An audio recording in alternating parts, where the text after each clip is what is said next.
Hey everybody, Derek here. So it's been a couple weeks since I got back into doing this and making my videos and following and living my passions. And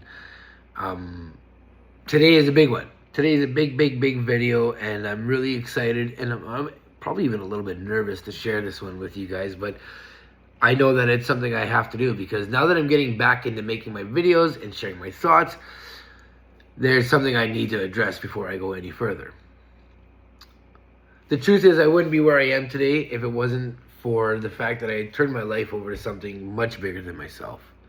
For years, I wrestled with whether I should even talk about this. I was worried whether people might think I'm crazy, whether they would judge me, whether they would stop listening to me or whatever just because of this. And I just can't let that fear keep me from being my authentic self anymore, because as much as I've been growing, I feel like there's a bit of a hold up. And I feel like if I maybe do this, it'll kind of help me get past that barrier. And I might be wrong, but regardless, it doesn't matter. This is my journey, and I'll let you know how it works out, I guess. So you don't have to agree with me. That is completely okay. I am not here to convince anyone of anything. I am simply here to tell you what happened for me in my life. And every day I wake up grateful. Like I see the evidence in my family. I see it in the opportunities that I'm given. I see it in the purpose that I have today. And I see it in the man that I've become. I can't move forward as the most authentic version of myself anymore without acknowledging the biggest reason I'm even here. So today, I want to tell you about the day I met God. If you listened to my podcast at all, you might have heard this story. But not everybody has heard that podcast, and not everybody is aware of the story. So I need to get this out there, and I need to just make it known that this is who Derek Wallman is. Whether you believe me or not, completely up to you. I'm just here to tell you what happened, that's all. And before all of this happened, as many of you know, when I'm in my younger years, not even younger, up until about the age of 35, I struggled with my mental health, and it caused all sorts of troubles in my life. And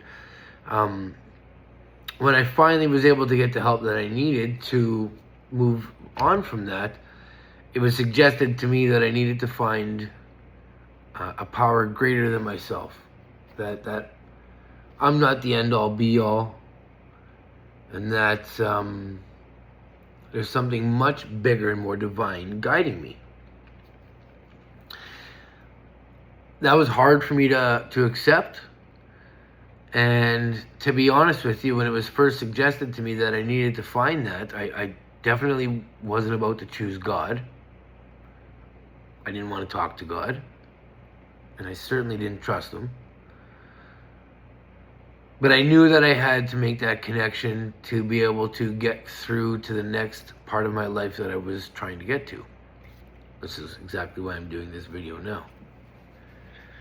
So the first thing that I turned over to was my grandfather. I had lost my grandfather not long before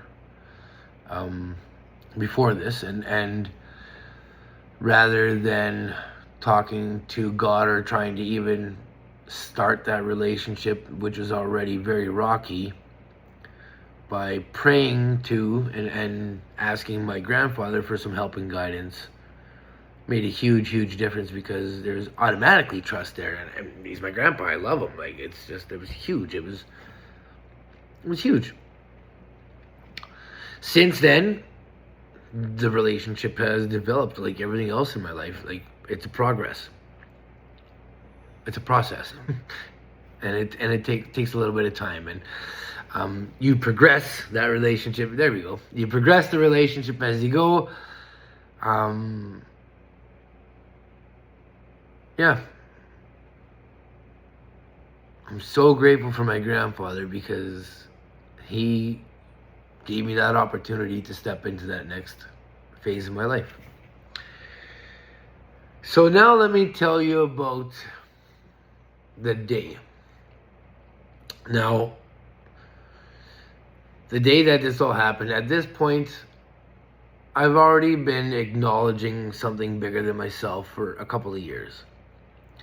And I'm even starting to, at that point, acknowledge that there is the existence of a God.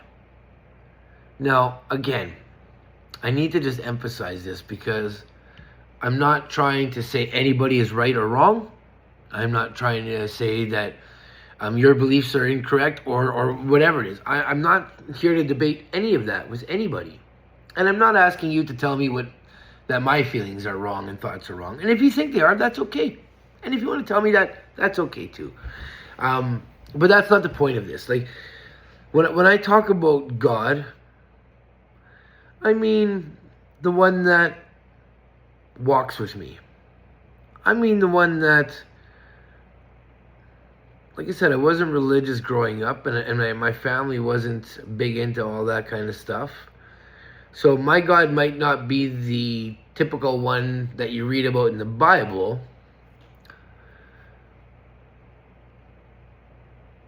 but he's the one that's changed and saved my life in huge, huge ways. And I'm not saying the one in the Bible's wrong either. There's a lot of incredible stuff in that Bible. If you've ever read it, there's some really, really good stuff in there. That has nothing to do with whether you're a Christian or not. It's just being a good person. Be a good person. Like, we're all here for a reason, and we're all here trying to do something. Be a good person. So at this point, I had already been through it, and I had found myself on the other side of a cancer diagnosis. And I believe that was in 2018. And I was diagnosed with cancer. And I found myself sitting down at the pier in Gimli fishing one day. And I'm just by myself. And when I would go down there by myself to fish, I don't know, for a lack of better words, it was kind of like I was going to God's house, or the universe, or creator, or source, or whatever you want to call it. Whatever you want to call it. It's kind of like I was going to the house and just saying, hey, like I could use a friend right now. I don't know. I was scared. I was getting ready to start cancer care treatments, and although at this point I know I'm only going in for radiation. See, even right there, I just only radiation. At this point, I've got radiation. I'm still pretty scared and nervous about the whole thing. But as I'm standing there fishing, a gentleman walks by, and he's got his family with him, and you can tell they're in Gimli visiting. And a little bit of small talk. Catch anything? No, just a sunburn, whatever. And a little bit of a joke, little laugh. Have a great day. And that was it. Well, the next day, I needed to go back to God's house, and I found myself down by the water again. And now I think I'm a day or two out of beginning my treatments. I'm for sure within a week of beginning my treatments. I think it was the next day. Or within a couple days. Anyways. As I'm leaving that day, I pack up my stuff and I'm walking out. And I see that same guy there again. But this time the kids aren't there. This time he's sitting by himself. Huh. See, and I even just kind of connected that right now as I'm recording this. Maybe that's what he was doing too. Maybe he was over there at God's house. Or maybe there was something different going on there. But anyways, I see this man again. And we start talking. And at the time, I'm wearing my cross around my neck. And he asked me if I'm religious. I say no, more spiritual, which is just more spiritual, I say anyways. And I explained to him a little bit about where my experiences come from, and that, the issues with mental health led me down some bad areas in life and whatnot, and he started opening up about his children and that they were going through a few things, and he was looking for some reassurance on what he might be able to do to help his kids through what they're going through and stuff. And we had a great little talk, and then it came up about me getting ready to start my cancer treatments, and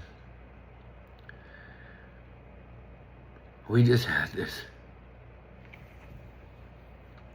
really, really good talk.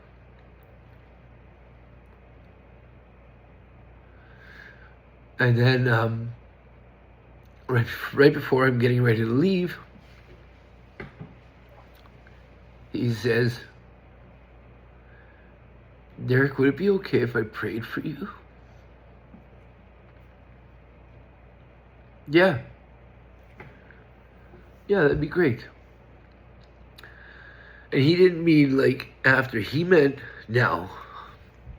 And he put his hands out, and he grabbed my hands. I can't remember.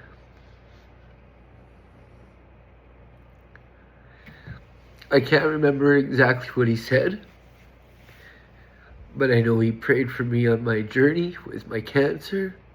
He prayed for his children.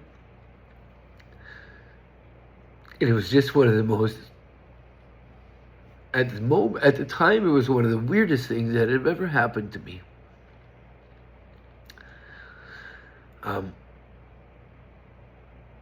And he just had this amazing voice too. So when I talked about it on the podcast, and when I refer to this story quite often, I refer to him as the soft-spoken German guy. He was from Winkler, Manitoba, and I hope I get the opportunity to see him again, because I remember exactly what, you don't forget what God looks like the first time you meet him. Anyways, that day I leave, and the next day I'm sitting at home, and I'm just racking my brain, like, who was this guy? Like, it was so weird yesterday. Like, what the heck happened? And I'm reviewing it, and finally in my mind, I guess I just kind of asked the question, like, who was that guy? What was that? And this other voice, somewhere back here, it felt like, it wasn't my voice. It wasn't the soft-spoken German guy either, but there was another voice that immediately came clear as day into my head, and it says, "What do you mean, Derek? I've always been here."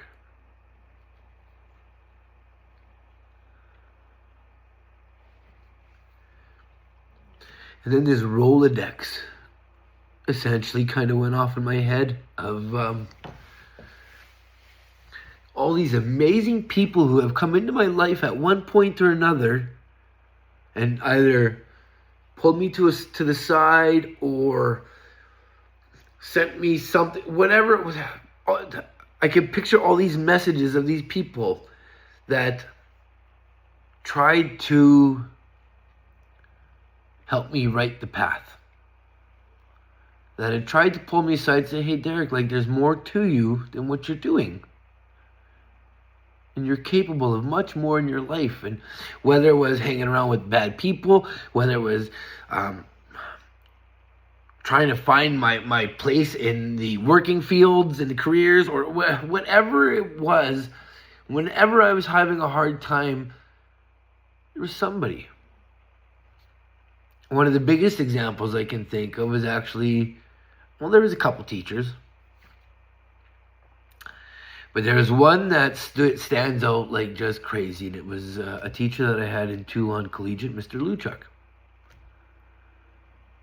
And I remember there was a day where me and another fella were outside smoking whatever at lunch break, and there was the smoking area where all the high school kids went and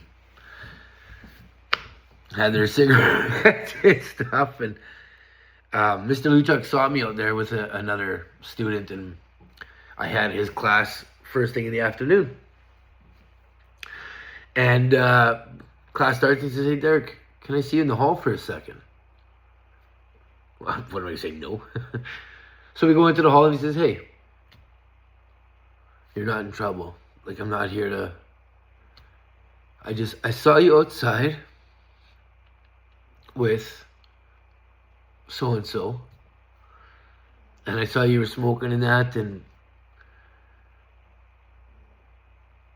I can't remember for sure, like I said, the words that he said word for word verbatim. But essentially, he says, like, Derek, what are you doing? You got a lot of potential." And just, you know, he just kind of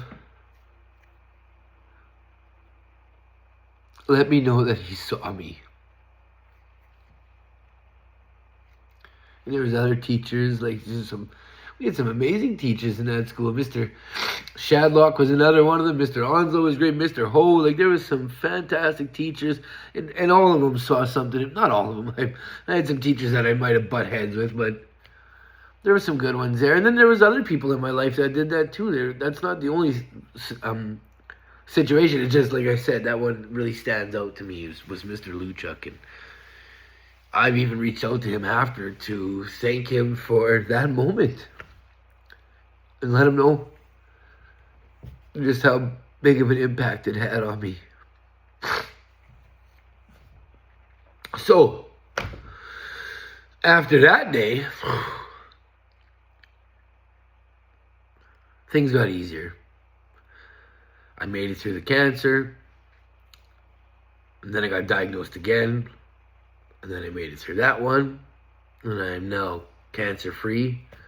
I'm, I think, just over 5 years now out of cancer care.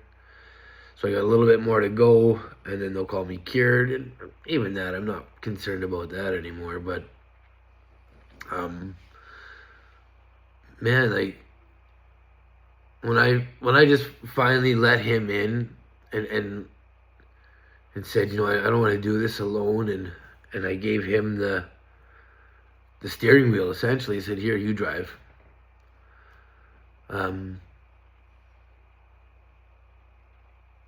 Life got tremendously easier.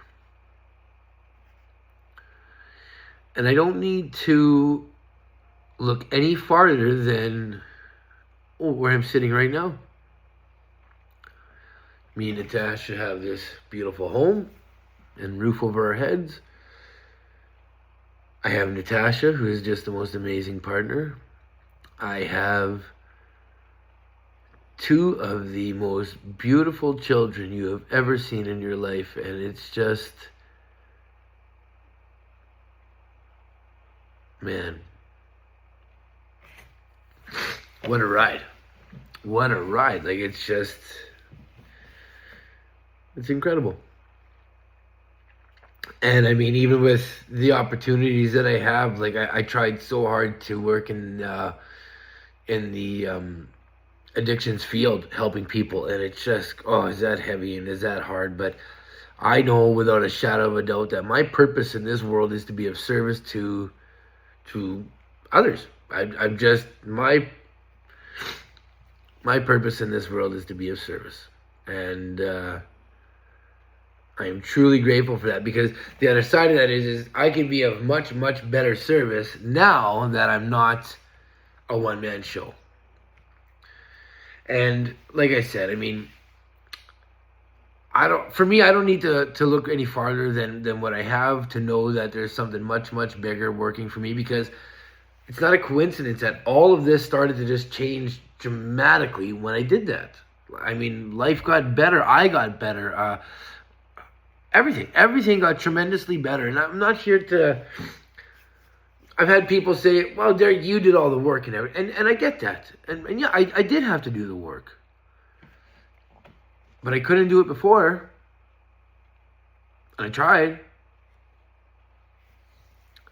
And once I invited him in, I don't know. It made it easier. I wasn't doing it alone. Who wants to do any of this alone? That's not what we're supposed to do here. And then I listened to a lot of guys who, there's a lot of these big successful people that I listen to for inspiration. Man, God is a big part of their life too. And if I'm worried about what others are thinking about whether or not I believe in God, then that's a big, big problem.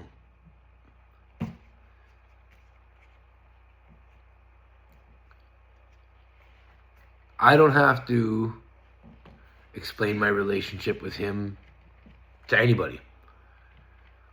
I'm putting that here because maybe it'll help somebody get past their hang up and understand that, hey, like, it's not what you think. And in fact, I encourage you to find something bigger than yourself. So like I said, people would kind of give me the, oh, well, you did all the work there. And I did. I absolutely did. But at the same time, too, I'm not asking you to try to take away from what I'm saying. I'm okay with giving God the glory. I'll keep doing the work. But he's the one who's kind of running the show now. And it was suggested, I heard there was a gentleman named Ed Milet. And I don't know if you've ever listened to any of Ed Milet's podcasts or talk, but if you haven't, I strongly and highly recommend that you do. And he says, I just don't want to get to the end of my life and then meet my creator who says, man, you did some good stuff down there, but let me show you what I really had intended for you. I want to recognize that version of me that he wants to show me. I want that to be so close that it's like,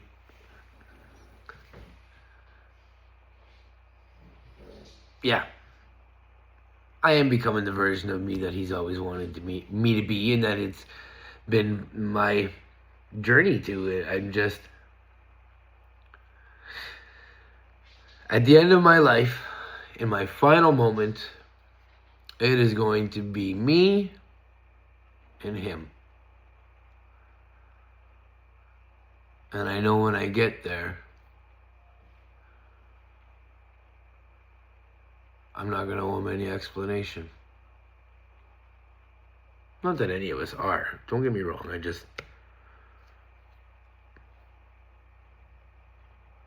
I'm not asking you to believe my story. I'm just really grateful that I lived it. And if God could reach someone like me, then maybe he hasn't given up on you either. And if this video helps one person get the serenity in their life that I feel in my life after inviting him in, I'm perfect. And if it doesn't, then hey, this has still done tremendous stuff for me because I don't have to hide it anymore. I don't have to worry about what you think about it anymore. My name is Derek Wallman, and I love and believe in my God. And I would not want to live my life without him being a part of it every single day.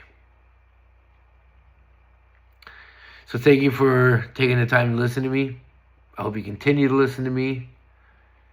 And I hope that if you're feeling on the fence about being alone in the world, that maybe you just kind of listen to this again. Maybe you can find a little bit of peace. And if you're having a hard time finding what you want to, you can use my higher power. You can use my grandpa. And in fact, you can even pray to Derek's grandpa. But give it a try. You don't have, and if you're embarrassed, don't tell anybody. You don't have to. You can do this and just see if things change. If they don't, no harm, no foul. But if they do, buckle up because it's only the beginning. I love you each and every one of you very, very much, and I'm just so grateful for all of you. So thanks for listening to me, and We'll see you again soon.